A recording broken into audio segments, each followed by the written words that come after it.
नमस्कार दोस्तों, आप सबका स्वागत है हमारे चैनल एस्ट्रोवर्ल्ड में। अगर आपने हमारे चैनल को अब तक सब्सक्राइब नहीं किया है तो अभी सब्सक्राइब करें। तो सबसे पहले आप इस वीडियो को लाइक कर दीजिए, क्योंकि बाद में आप लाइक करना भूल जाते हैं। तो प्लीज़ इस वीडियो को टक से लाइक कर दे, और लाइक करने में आपका कुछ नहीं जाएगा, तो प्लीज़ लाइक कर दे। तो चलिए शुरू करते हैं आज का वीडियो। कन्या राशि वालों, मई जून जुलाई के महीने में 3 बड़ी घटनाएं आपका इंतजार कर रही है। वो क्या है आज हम आपको विस्तार से बताएंगे। सबसे पहले समझते हैं ग्रहों की चाल क्या कहती है। मई के महीने में 3 बड़े ग्रहों का राशि परिवर्तन होने जा रहा है। 14 मई को सूर्य वृषभ राशि में प्रवेश करेंगे और 9 मई को बुध भी वृषभ राशि में ही आएंगे। शुक्र वृषभ राशि में पहले से हैं और 4 मई को मंगल कुंभ राशि में जा रहे हैं। 11 मई को शनिदेव वक्री हो जाएंगे और 14 मई को देवगुरु बृहस्पति भी वक्री होंगे। हालांकि 13 मई को शुक्र देव भी वक्री हो जाएंगे।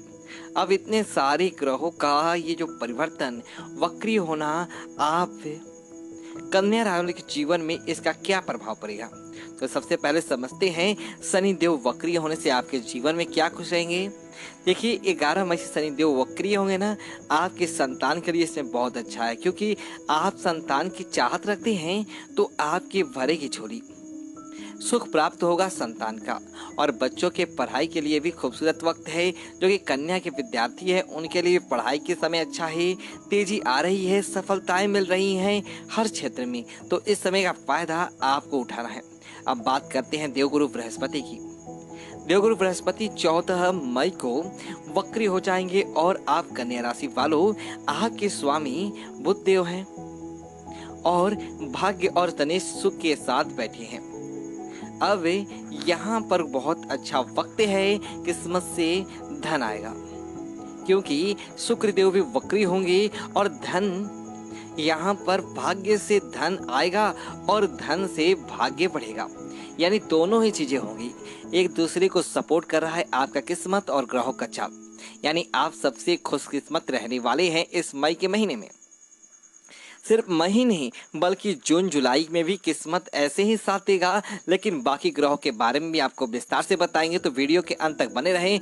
और यह प्रेडिक्शन चंद्र राशि पर आधारित है, तो यकीनन आपके लिए राजयोग तो बनकर बैठे हुए हैं और साथ ही धन भी आ रहा है। आप व्यापारी हैं तो यकीनन आपका व्यापार भी बहुत अच्छे से चलेगा।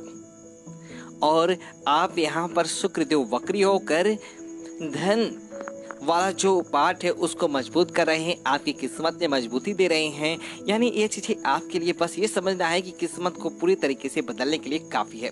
अब बात करते हैं मई के महीने में तमाम ग्रह मिलकर क्या कुछ बदलाव लाएंगे। तो देखिए मई के महीने में शुरुआत में धन, हालांकि जब तक कि शनिदेव वक्री नहीं होते हैं 11 मई तक थोड़ा सा इंतजार करना होगा। इस समय बेवजह क्रोध करने से बचिएगा, वरना हाथों से बहुत सारी चीजें फिसल जाएगी। बेकार के कामों में ज्यादा मन लगेगा और जिसके कारण आपका समय बर्बाद होगा और आप अपने लक्ष्य से भटक सकते हैं।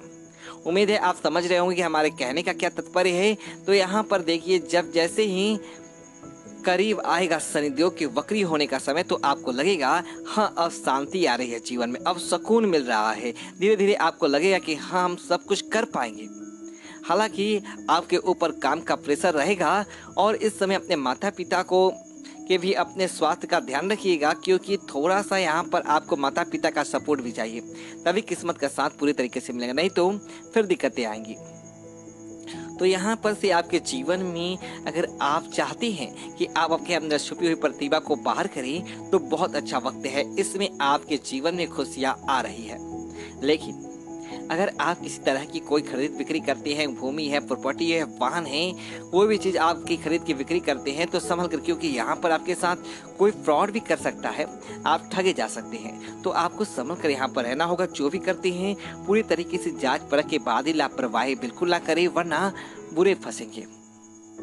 ये किस्मत से मिलेगा सब ठीक है, लेकिन अपने दिमाग का भी यूज करना होगा, सतर्क रहना होगा, सावधान रहना होगा।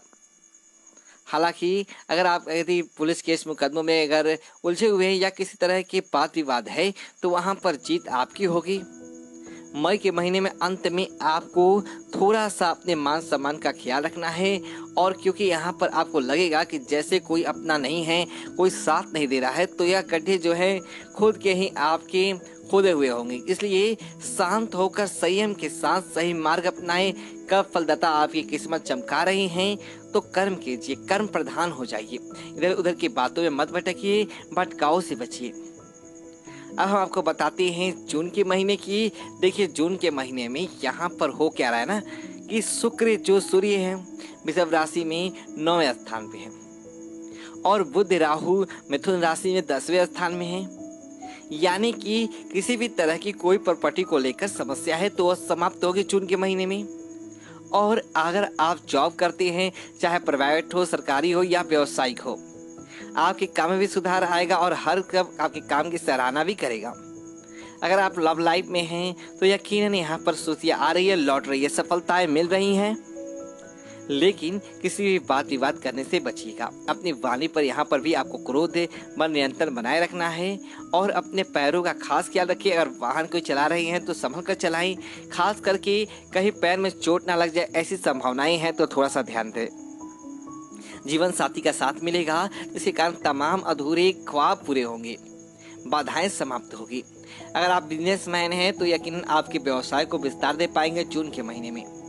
हालांकि 15, 16, 17, 18, 19, 20 यानी कि ये जो 6-7 दिन के करीब है, ये समय थोड़ा सा आपके जीवन में परेशानी आ सकता है, तो थोड़ा सा अपना ध्यान रखिए। हालांकि मेहनत का आपको फल नहीं मिलेगा, धैर्य से काम करें और वाहन तो खासकर सावधानी से ही चलाइएगा। हालांकि संतान की तरफ से आपको बहुत खुशियाँ भी मिल नहीं रही है, इसलिए आप थोड़ा सा यहाँ पर शांति से काम लीजिएगा और वाणी पर लगाम लगाए रखिएगा। जुलाई के महीने में आपको समाज सेवा करते नजर आ रहे हैं, यानी हर किसी के लिए आप हमेशा अवेलेबल रहेंगे क्योंकि आपको अच्छा फील होगा।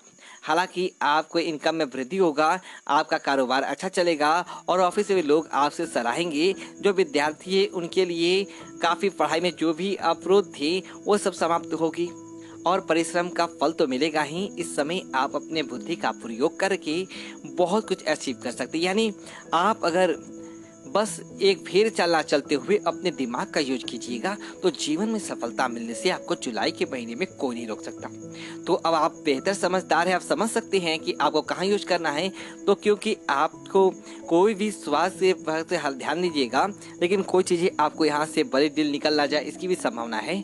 तो थोड़ा सा स्वास्थ्य समस्या देगा आप जुलाई के महीने में करीबन 10 से 15 तारीख के लगभग में, तो ध्यान रखिएगा। और इस समय जो विद्यार्थी है अपने मेहनत के बल से आगे बढ़ेंगे। अपने जो अंदर की जो कॉन्फिडेंस है इनको जीवन में सफलता दिलाएगा।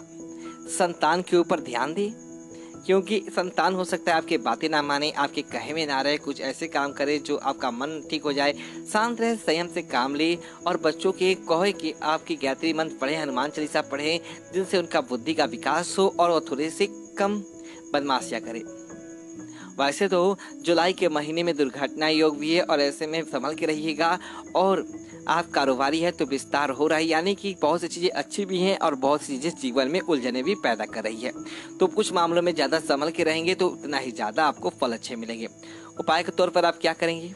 एक तो रोज सुबह नहा धोकर भगवान सूर्य को प्रणाम करें, 1 लोटा जल अर्पित करें और जल में जो भी मिर्च डालकर कम से लाल पुष्प तो जरूर डालें क्योंकि दुर्घटना योग बन रहे हैं, इसलिए आपको लाल पुष्प भी डालना चाहिए। और हनुमान चालीसा पढ़ के ही दिन की शुरुआत करें रोज शाम में, क्योंकि यहाँ पर समय के योग का जप करना आवश्यक है। अगर ओम संचाय नमः का कम से कम 5 बार 11 बार भी जप कर लेते तो बेहतर है, कहीं भी कर सकते हैं। दोस्तों यदि आपको वीडियो चले तो वीडियो को लाइक करें और कमेंट बॉक्स में ओम नमः शिवाय लिखें और हमारे चैनल को सब्सक्राइब करें। धन्यवाद दोस्तों।